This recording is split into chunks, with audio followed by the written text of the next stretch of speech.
3 mistakes to avoid if you also use the fridge for your leavened doughs. The first mistake, which is very common and actually triggers many other errors, is putting the dough straight into the fridge. That's wrong, at least in many cases, because it's always better to leave the dough at room temperature for a while, allowing it to develop during the first rise. After that, you can also put it in the fridge. Connected to this is the issue of using too little yeast and overusing the fridge. The fridge should be used to slow down the rising process, not as a magic box where you put your dough to rest, hoping it will grow over time. Remember, in the fridge, the temperature of our dough drops, and so does the rate of fermentation and therefore the rising process, taking the dough out of the fridge and baking it right away. This technique is wrong in many cases.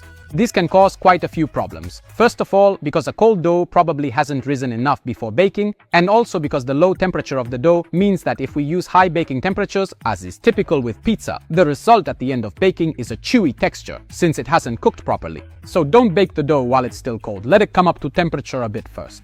In short, the fridge is a useful tool for managing our dough. It slows down fermentation, allows us to store the dough for longer, and even lets us change its texture and appearance. But don't overuse it and try to use it wisely, at least if you want to get the best out of your product. Did you know that? Follow me to learn more.